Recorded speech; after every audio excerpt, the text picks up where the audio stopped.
Welcome to the Tech Egg. Don't get scrambled. Enjoy the video. Start by preparing your iPhone so app updates go smoothly and securely.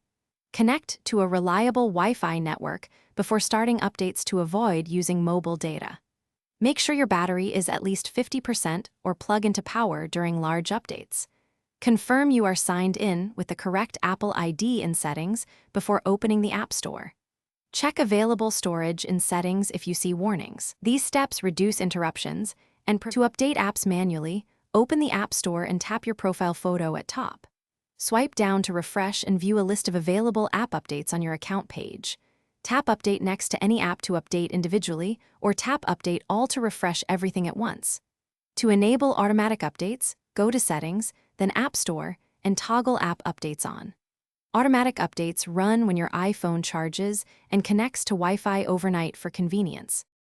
If an update fails, check storage and free at least 500 megabytes to 2 gigabytes for larger apps.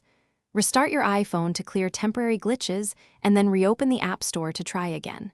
If a specific app stalls, tap it, then delete app and reinstall it to force a fresh download. Make sure your iPhone runs a supported iOS version for that app to avoid compatibility errors. Finally, sign out and back into your Apple ID in settings if download permissions still fail. Thanks for watching. Consider subscribing if I helped unscramble your problems.